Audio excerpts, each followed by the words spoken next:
bacaan surah An-Nisa yang berkaitan tentang sumber hukum Islam. Kita tolong kepada ibu buka Al-Qur'annya.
Jika kamu beriman kepada Allah dan hari kemudian, yang demikianlah itu lebih utama bagimu dan lebih baik akibatnya. Terima kasih. Untuk materi kita hari ini yaitu tentang sumber hukum Islam. Bab 5 ya. Sebelum masuk ke materi, ya lebih dahulu kita mengetahui standar kompetensi tentang sumber materi kita ini, yaitu memahami sumber-sumber hukum Islam, hukum taklifi dan hukum wajib serta hikmah ibadah. Di sini juga ada kompetensi dasarnya. Yang pertama itu menyebutkan pengertian hukum dan pengertian kedudukan dan fungsi Al-Quran, hadis dan ijtihad sebagai sumber hukum Islam. Yang kedua, menjelaskan pengertian, kedudukan dan fungsi Al-Quran, hadis dan ijtihad sebagai sumber hukum Islam. Dan yang ketiga itu menerapkan hukum taklif dalam kehidupan sehari-hari. Ini ada warisan Nabi Muhammad SAW. Kalau aku fikum amwaini rajulun ma tamassaku bihima kitaballahi wa sunnata rasulihi. Dan artinya aku telah meninggalkan kalian dua perkara, kalian tidak akan tersesat jika kalian pegang keduanya, yaitu kitabullah dan sunnahnya. Di mana kitabullah ini adalah maksudnya kitab Al-Quran dan sunnahnya itu adalah hadis. Apa itu sumber hukum Islam? Yaitu segala sesuatu yang menjadi dasar acuan atau pedoman syariat Islam. Jadi pedoman kita ya sebagai umat Islam. Dan sumber hukumnya itu ada tiga. Yang pertama itu Al-Quran, kedua hadis, dan yang ketiga ijtihad. Pertama Al-Quran. Ya, sumber hukum Islam yang pertama itu tentang Al-Quran. Pengertian Al-Quran dalam bahasa Arab berarti atau dalam bahasa Arab berasal dari kata qiraah, yang qiraatan Qur'anan yang berarti bacaan. Sedangkan istilahnya yaitu firman Allah SWT yang merupakan mukjizat yang diturunkan kepada Nabi Muhammad SAW dengan perantara malaikat Jibril disampaikan kepada manusia secara mutawatir. Membacanya bernilai ibadah dan juga sebagai pedoman hidup manusia. Kedudukan Al-Quran itu tersendiri yaitu Al-Quran merupakan sumber hukum Islam atau sumber hukum pertama dan utama dari keseluruhan ajaran Islam, baik yang menganut hubungan manusia dengan diri sendiri, hubungan manusia dengan Allah, dengan sesama manusia dan alam. Fungsi Al-Quran. Al-Quran ini sendiri berfungsi sebagai petunjuk atau pedoman bagi umat manusia dalam mencapai kebahagiaan hidup di dunia Al-Quran itu luar biasa banyak fungsinya. Jadinya ini supaya kita itu sebagai pedoman hidup kita. Itu ada nama lain dari Al-Quran. Sebenarnya banyak nama lain dari Al-Quran yang kami itu cuma ambil 5. Yang pertama itu Alkitab, ya. Alkitab yaitu kitab atau buku, ya, kitab atau buku. Kedua Al-Qur'an atau pembeda. Yang ketiga Az-Zikru atau pemberi peringatan. Keempat Al-Huda petunjuk. Dan yang kelima As-Sifat atau obat atau penyembuh. Inilah nama-nama lain dari Al-Quran atau kitab Al-Quran. Selanjutnya sumber hukum yang kedua yaitu hadis. Yang mana hadis?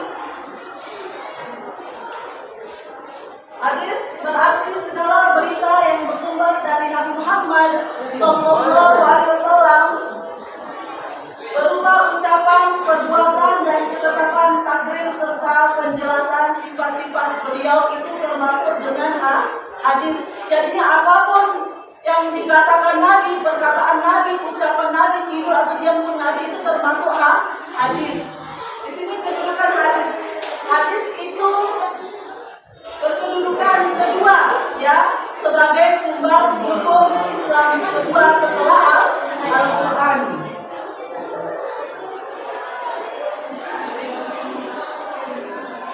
Di sini juga ada fungsi hadis.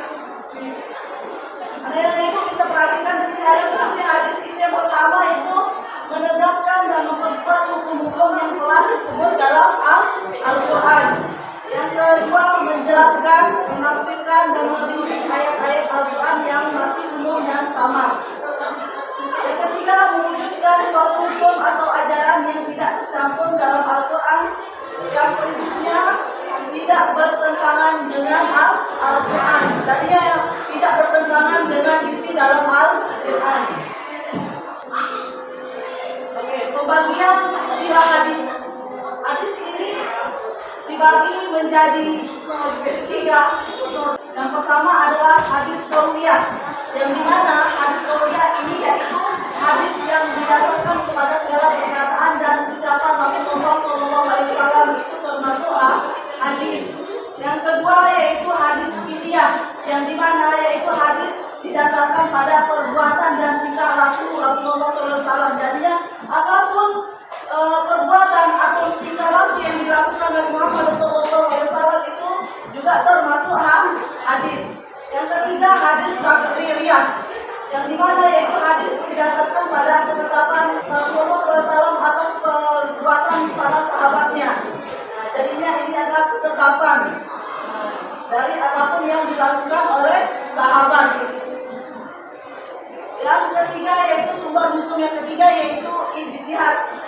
Nah, yang dimana ijtihad ini yaitu menerapkan tenaga dan pikiran dengan sungguh-sungguh untuk menyelidiki dan mengeluarkan hukum-hukum yang terkandung dalam Al-Quran hadis dengan syarat-syarat tertentu. Kedudukannya sendiri itu ijtihad itu menempati kedudukan yang ketiga setelah hadis. Ya, yang pertama itu Al-Quran, yang kedua hadis, yang ketiga baru ijtihad. Makanya ijtihad ini merupakan sumber hukum Islam yang ketiga setelah Al-Quran dan hadis. Adapun fungsi dari ijtihad itu tersendiri yaitu menetapkan hukum, ya, menetapkan hukum suatu yang tidak termuat dalam Al-Quran maupun hadis. Jadinya apapun tidak terdapat di Al-Quran dan hadis, makanya baru kembali ke ijtihad atau pemikiran, ya, pemikiran para ulama itu. Ya, jadi di situ tempat dia berpikir otaknya untuk menetapkan suatu hukum. Adapun salah-salah menjadi mujtahid atau ahli ijtihad yaitu pertama memahami Al-Quran dan asbabun nuzul atau sebab-sebab turunnya Al-Quran. Yang kedua memahami hadis dan asbabun nuzul yaitu sebab kemunculannya. Yang ketiga mengetahui pengetahuan yang mendalam tentang bahasa Arab. Yang keempat mengetahui tempat-tempat ijma. Yang kelima, mengetahui usul fikih. Yang keenam, mengetahui maksud-maksud syariat.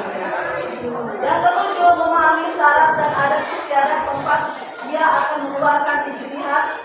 Yang kedelapan, bersifat adil dan wara. Jadinya orang itu kalau mau jadi mujtahid itu tidak sembarang, ya. Jadinya harus menguasai ini 6 syarat ini baru bisa menjadi mujtahid atau ahli ijtihad itu tersendiri. Lanjut, bentuk-bentuk ijtihad ini tersendiri itu ada 5.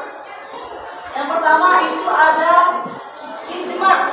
Yang dimana ijma itu maksudnya adalah kebulatan pendapat semua mujtahid pada suatu masa atau suatu masalah yang berkaitan dengan syariat. Yang kedua yaitu qiyas. Menetapkan hukum atau suatu perbuatan yang belum ada ketentuan berdasarkan suatu yang sudah ada ketentuan hukumnya dengan melihat kesamaan antara keduanya.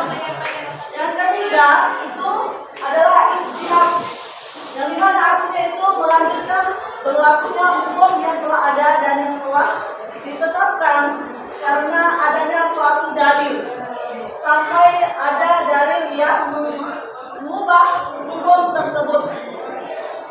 Selanjutnya yang keempat itu maslahat dan musalah, yaitu kemaslahatan dan kebaikan yang tidak disinggung-singgung syarak untuk mengerjakan atau meninggalkannya, dan bila dikerjakan akan membawa kemanfaat terhindar dari keburukan.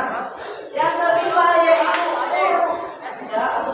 atau kebiasaan yang dilakukan oleh seseorang atau kelompok orang, baik kata-kata atau perbuatannya.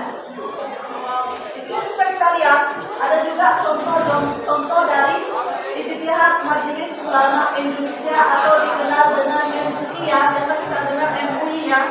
Itu MUI itu adalah singkatan dari Majelis Ulama Indonesia.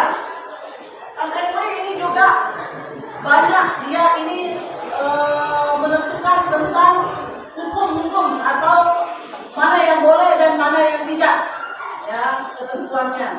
Di sini ada contoh-contoh dari MUI, ya, atau ijtihad Majelis Para Ulama Indonesia. Yang pertama, menulis kitab suci Al-Quran dalam bahasa di luar Arab diperkenankan dengan sepanjang disertai tulisan Arab aslinya. Jadi tidak sembarang, ya. Kedua, menggunakan pil anti haid demi kesempurnaan ibadah haji.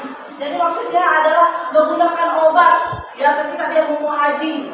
Ya, jadi dia itu gunakan obat yang digunakan itu halal atau tidaknya, boleh atau tidaknya digunakan.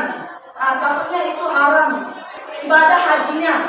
Makanya kalau orang saja kalau pergi haji kan biasa kita dengar itu ada juga vitamin, ya, atau hal-hal lain yang boleh digunakan.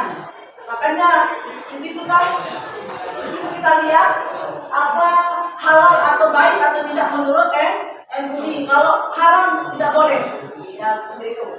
Yang ketiga itu pastomi dan kubektomi termasuk usaha pemandulan termasuk haram.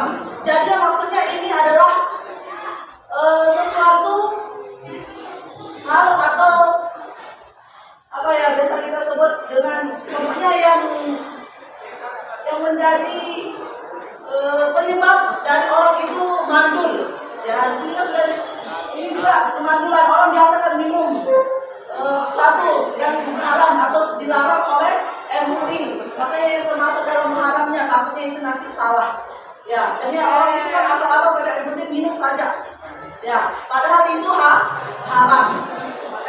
Next, ini kuis atau soal, ibu pikir lihat kalian, pengetahuan kalian tentang pemahaman tentang sumber hukum Islam.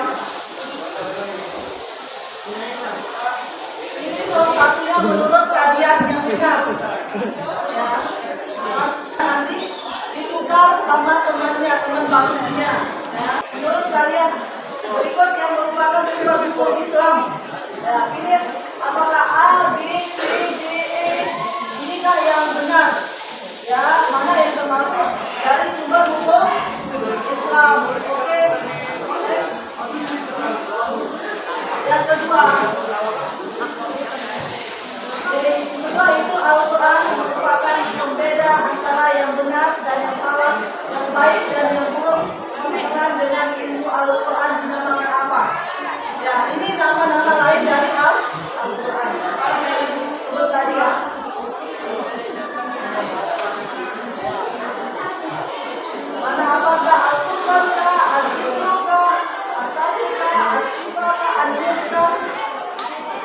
Mana di sini merupakan berbeda ya.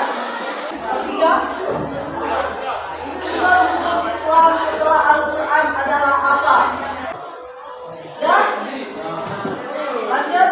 Memang kata Al-Quran berasal dari kata Qur'an yang berarti apa?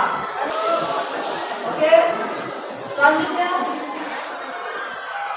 Oke, nomor 5 yaitu soalnya salah satu fungsi hadis terhadap Al-Quran adalah sebagai bayan at-tasyri'. Yang artinya apa itu bayan at-tasyri'?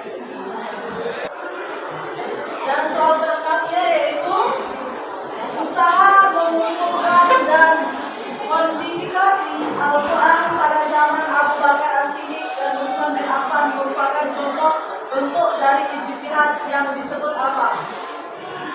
Ya, apakah kias, masalah musalah, atau sihab, ijma, dan apa itu? Oke. Next. Nomor 7. Udah ya. Pengertian ijtihad menurut bahasa adalah apa? Ya, apakah memeras pikiran, apakah bekerja, atau kesepakatan, berusaha, berikhtiar? Apa itu pengertian dari ijtihad? Mudah kan? Oke, next. Oke, next. Nah, nomor 8. Berikut ini salah satu fungsi hadis kecuali fungsinya ya, tapi kecuali yang bukan termasuk dari fungsi hadis. Oke, nomor 9.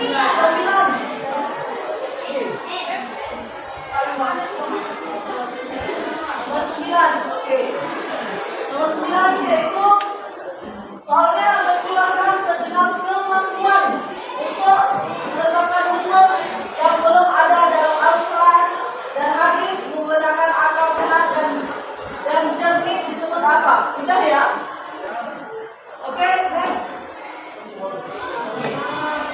Sebelum itu berikut ini syarat-syarat melakukan ijtihad kecuali. Ya, syarat-syarat melakukan ijtihad tapi ada kecualinya yang bukan merupakan syarat-syarat melakukan ijtihad. Ya, ya. Ibu harap anak-anak ibu soalnya atau jawabannya dibaku tukar ya dengan teman sebangkunya. Oke. Ini sebenarnya dilihat bagaimana pemahaman kalian tentang sumber hukum Islam. Oke, perhatikan ya. Kita lihat jawaban yang benar dari soalnya. Perhatikan. Oke. Yang pertama, siapa yang benar? Berikut yang bukan sumber hukum Islam. Ada yang benar? Ya. Oke, yang benar adalah E. Oke, adalah E. Yang kedua, perhatikan yang kedua, apa yang merupakan pembeda antara yang benar dan yang salah, yang baik dan yang buruk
adalah memeras pikiran. Benar nggak? Ada yang benar sini nggak? Masa salah?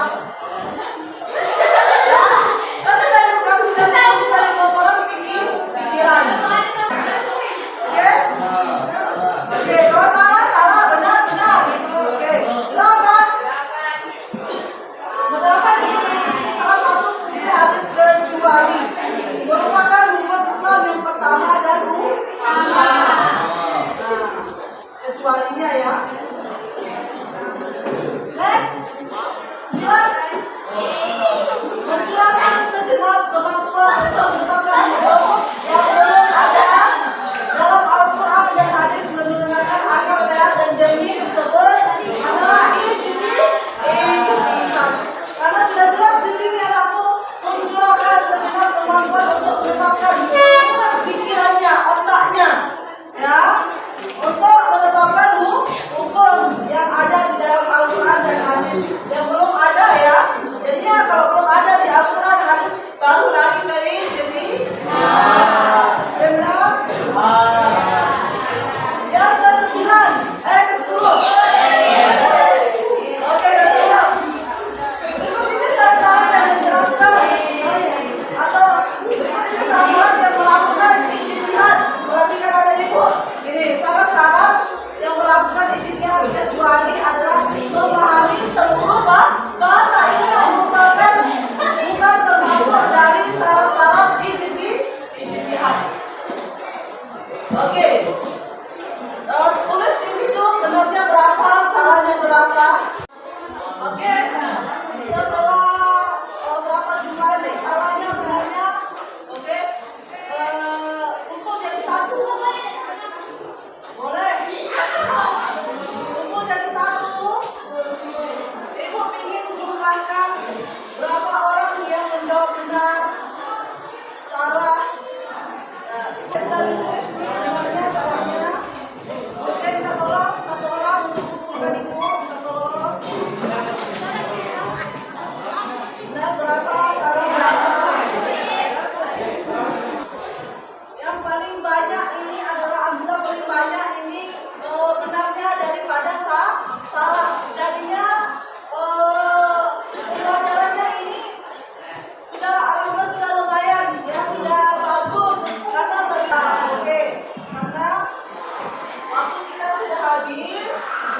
Terima kasih untuk anak-anak ibu karena sudah bekerja keras ya untuk menjawab dan memahami makna dari sumber hukum Islam ini dan menjawab dari kuisnya, dan alhamdulillah lebih banyak yang benar daripada salahnya.